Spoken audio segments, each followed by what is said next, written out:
Herkese merhabalar, YouTube kanalıma hoş geldiniz. Ben Taha Duymaz. Bugün sizlere eminim ki hepinizin çok beğeneceği, çok sağlıklı bir tarif vermek istiyorum. Tarifimizin adı mücver.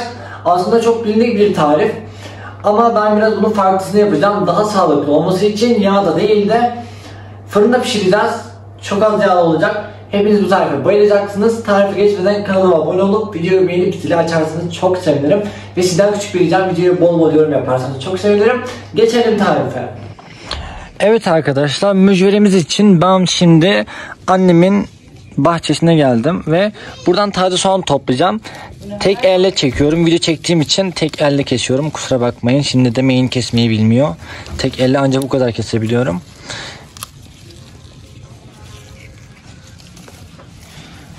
Ondan sonra nane kullanacağız. Nane topluyorum.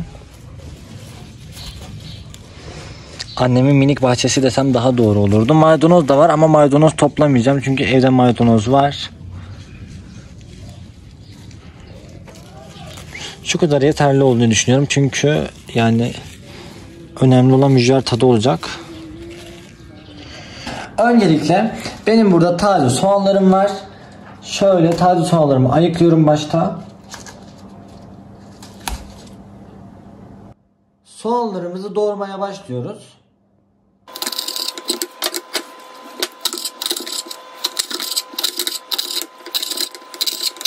Soğanlarımızı kabımız içine alıyoruz. Şimdi burada gördüğünüz gibi bir demet maydanoz var. Maydanozlarımızı da şöyle sapını alıyorum. Doğramaya başlıyorum.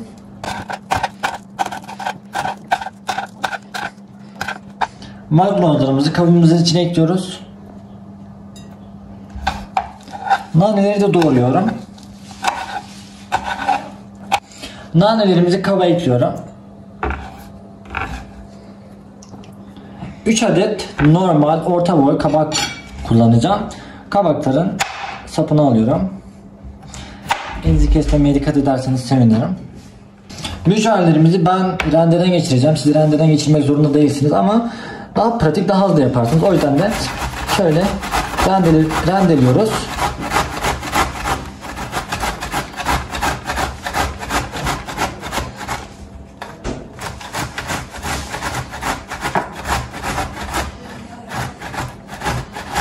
Rendelediğimiz kabakları kabımızın içine ekliyoruz.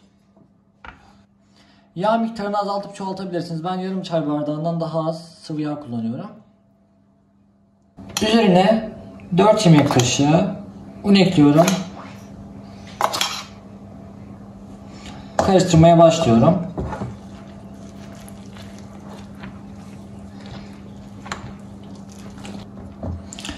Bir yemek kaşığı un daha ekliyorum. Toplamda 5 yemek kaşığı un ekledim. Tekrardan karıştırıyorum. Tepsime yağlı kağıt serdim. Eğer yağlı kağıt kullanmayacaksanız tepsiyi yağlamanız yeterli. Ondan sonra da şöyle bir yemek kaşığı alıyorum. Ve tepsimin üzerine ekliyorum. Bu arada belirtmek istiyorum. Dediğim gibi yağ kullanmak zorunda değilsiniz. Yağ yerine süt de kullanabilirsiniz. Ya da süt yerine su kullanabilirsiniz. Hiç problem değil. Ama bizdekiler yağlı sevdiği için ben yarım çay bardağından az yağ kullandım. Şöyle ekliyorum hepsini. Bismillahirrahmanirrahim. Mücverlerimizi önceden ısıtılmış 250 derecelik fırına gönderiyorum. Kızarana kadar ne kadar pişirdiğimi söyleyeceğim sizlere. Ben yana bir sos hazırlayacağım. Sosumuz için gereken malzemeler. Şöyle ben bir baş soğan kullanıyorum. Siz bir diş kullanabilirsiniz. Bahçeden topladım. Üzerine bir kase yoğurt ekliyorum. Üzerine birazcık tuz ekliyorum, çok az, ve karıştırıyorum. Sosumuz hazır. Üzerine bir adet nane ekliyorum. Gördüğünüz gibi hazır. Evet arkadaşlar, mücverimizi fırından çıkardık. Tam tamına 20 dakika pişti mücverimiz. O ne? Yanımda. Gördüğünüz gibi kızardı. İsterseniz çift taraflı da kızartabilirsiniz ama ben bu kadar yeterli. Şöyle kızardı. Gördüğünüz gibi kızarmış. Şimdi bunları ilk önce sosumuzu tabağa alıyorum. Güzel bir sunum yapmaya çalışacağım. Umarım da sizler beğenirsiniz. Mücverlerimizi tabağa alıyoruz. Bu şekilde.